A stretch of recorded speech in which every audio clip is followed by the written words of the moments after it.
महाराज जी। एक ब्रज प्रेम दास जी हैं वृंदावन से।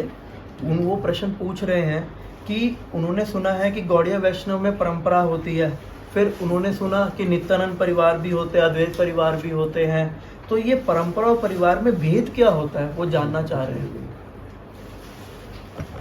परंपरा व परिवार में क्या भेद है, ये समस्त गौड़िया वैष्णवों को जानना चाहिए। आप पाएंगे कि सभी संप्रदाय, चाहे रामानुज संप्रदाय हों, निम्बार्क संप्रदाय हों, सबका एक ही तिलक होता है। वो सब लोग एक ही तिलक लगाते हैं। सारे रामानुज संप्रदाय के एक तिलक लगाएंगे, निम्बार्क संप्रदाय के एक तिलक लगाएंगे, और गौड़िया वैष्णव संप्रदाय में बातों देखते हो दसों प्रकार के तिलक हैं। तो क्या कोई गलत है, क्या कोई सही है, कैसे समझेंगे? क्या सब सही हैं? क्योंकि हर संप्रदाय में तो एक ही तिलक होता है। गौड़िया वैष्णव संप्रदाय में अनेक प्रकार के तिलक हैं। इसको कैसे समझें? देखिए, गौड़िया वैष्णव संप्रदाय मतलब वह संप्रदाय जो महाप्रभु की सेवा में रत है। गौड़िया संप्रदाय मतलब जिनके दो स्वरूप हैं। एक स्वरूप से वो श्री गौरांग महाप्रभु की सेवा करते हैं उनके नित्य धाम श्री नवद्वीप में, और एक रूप से सेवा करते हैं ब्रज में युगल सरकार की। तो जब महाप्रभु की सेवा की जाती है नित्य नवद्वीप में, तो उनके जो प्रमुख पार्षद हैं वो डायरेक्टली जैसे सेवा कर रहे हैं, गदाधर पंडित, श्रीवास पंडित, अद्वैताचार्य, नित्यानंद प्रभु, नरहरि सरकार ठाकुर, अक्रेश्वर पंडित, ये सब उनके नित्य सिद्ध पार्षद हैं। ये उनकी डायरेक्ट सेवा में रत हैं। तो इन पार्षदों ने, जो नित्यानंद प्रभु, अद्वैत प्रभु, नरहरि सरकार ठाकुर हैं, इन्होंने जो जिनको दीक्षाएं दी, तो वो दीक्षा जिनको देते रहे, तो वो नरहरि ठाकुर ने दी, तो वो नरहरि परिवार हो गया। फिर उनका अलग तिलक है। फिर नित्यानंद प्रभु ने किन्हीं को दीक्षा दी, उन्होंने किसी को दीक्षा दी, उन्होंने किन्हीं को दीक्षा दी, वे नित्यानंद परिवार हो गया।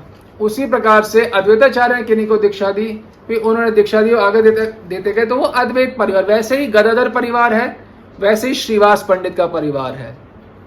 जैसे हमने पहले भी एक बार बताया था कि मान लीजिए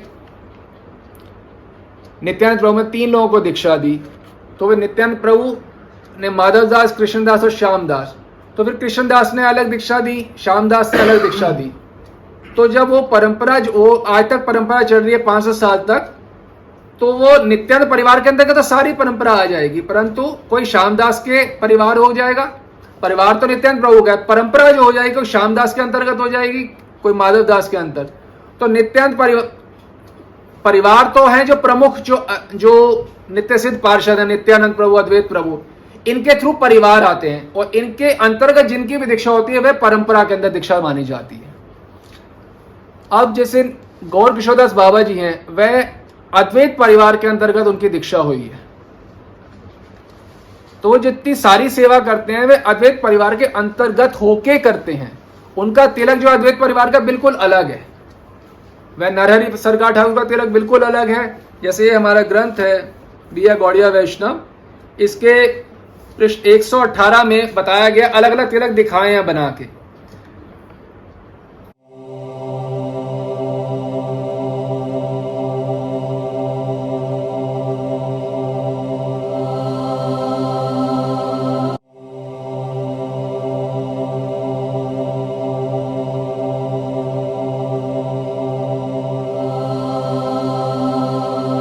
तो अब जाके पाएंगे गदाधर पंडित जी का तिलक जो है वो बिल्कुल अलग है, श्रीवास पंडित का तिलक बिल्कुल अलग है। तो जो प्रमुख पार्षद, उनके एक प्रमुख अलग अलग तिलक हैं सबके, और उनके परिवार में जो आएगा वो वही का वही तिलक लगाएगा।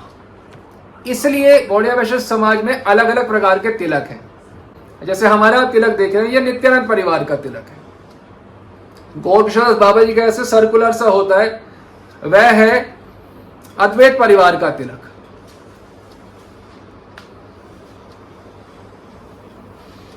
तो जो जिस परिवार से जुड़ता है उसको वो तिलक प्राप्त होता है, और तिलक जो है वो बिल्कुल ठीक है यदि अटूट परंपरा से जुड़ा हुआ आ रहा है। ऐसा नहीं है कि हमारी परंपरा में कोई एक तिलक तो ऐसा लगा रहा है, एक कोई पीला लगा रहा है, एक तुलसी पत्ता का लगा रहा है, एक सर्कुलर लगा रहा है, ऐसा नहीं है। जैसे गौर किशोरदास बाबा जी हैं, वह अद्वैत परिवार के हैं।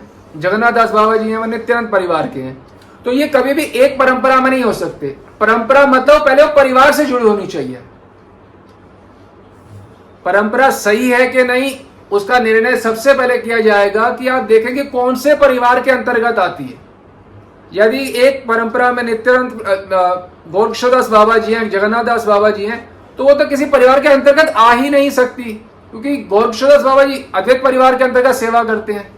हमने पहले भी बताया कि अब नित्य लीला में नवद्वीप के अंदर श्रीवास आंगन में नित्य संकीर्तन होता है। रात्रि में नित्य संकीर्तन, महाप्रभु अपने घर से सपार्षद जाते हैं श्रीवास आंगन में और नित्य संकीर्तन होता है, और वहां पे ही महाप्रभु शयन भी करते हैं अपने पार्षदों के साथ। तो गोरक्षदास बाबा जी शयन करते हैं संकीर्तन में थक हार के, तो वो करते हैं अद्वैत प्रभु के, जहां पे अद्वैत प्रभु शयन करते हैं उसके पास में, जो नरहरि सरकार ठाकुर के जो परिवार के अंदर जितने भक्त हैं वो उनके इर्द गिर्द शयन करते हैं। और नित्यानंद परिवार के अंतर्गत जैसे मान लो जगन्नाथ बाबा जी, तो नित्यानंद प्रभु के पास में वो शयन करेंगे और उठेंगे भी वहां पे। जब मंगला आरती होती है सुबह, कहां होती है मंगला आरती सुबह? नित्यानंद द्वीप में श्रीवास आंगन में ही होती है।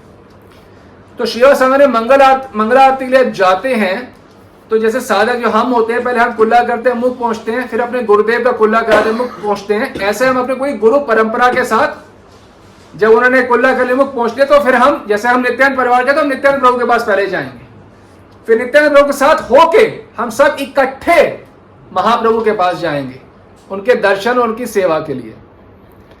उसी जैसे हम नित्यानंद प्रभु के परिवार के, हमारे परिवार में ही जगन्नाथ दास बाबा जी भी होंगे, तो सब साथ में जाते हैं महाप्रभु के पास।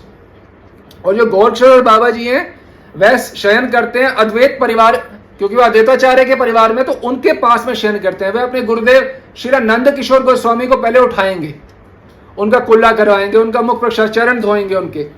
तो फिर गोरक्षदास बाबा जी अपने गुरु का, फिर ऐसे अपने पूरी गुरु परंपरा जो अद्वैताचार्य जी के अंतर्गत है, वे पहले अद्वैताचार्य जी के पास जाएंगे, उनको प्रणाम करेंगे, उनको जगाएंगे, फिर अद्वैताचार्य जी के साथ पूरी गुरु परंपरा, सारे अद्वैताचार्य के परंपरा के इंक्लूडिंग गोरक्षदास बाबा इकट्ठे जाएंगे महाप्रभु के पास। फिर सारा झुंड आएगा नित्यानंद प्रभु का महाप्रभु के पास, नरहरि सरकार ठाकुर का उनके पास, महाप्रभु सभी नित्य सिद्ध पार्षद जो बकरेश्वर पंडित, वो पूरे जो परंपरा है पहले अपने प्रमुख आचार्य जो उनके नित्य सिद्ध पाठ जिनके अंतर्गत है उनके पास जाती है।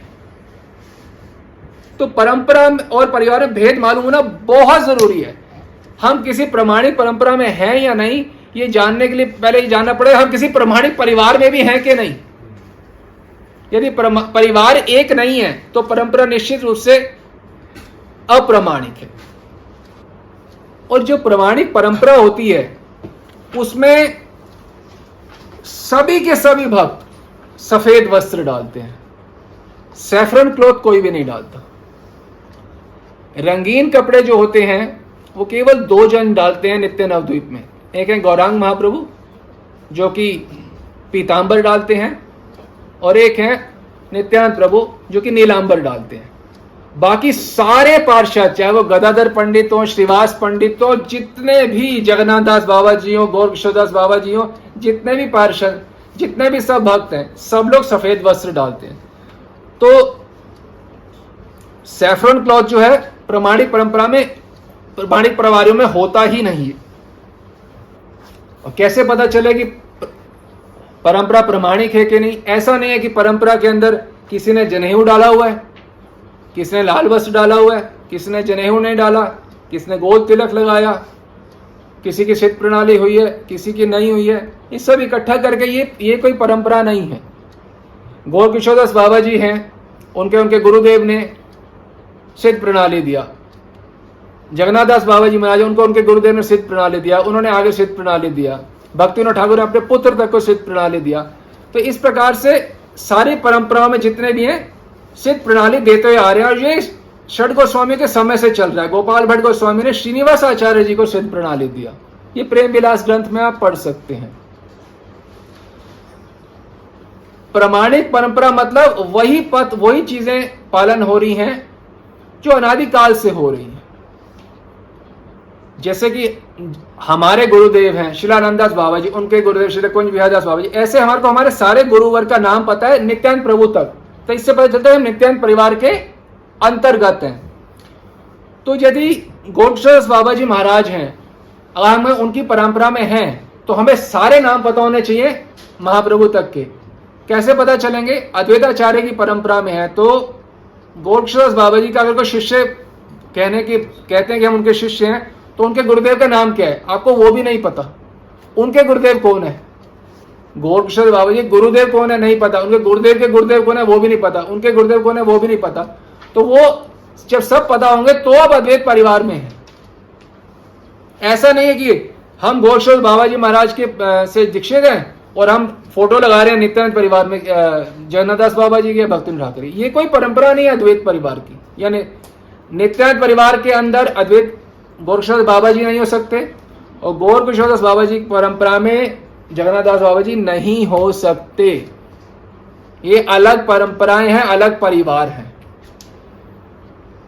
फेमस सिद्ध संतों को लेके इकट्ठा करके बोनाफाइड परंपरा या बोनाफाइड परिवार नहीं होता।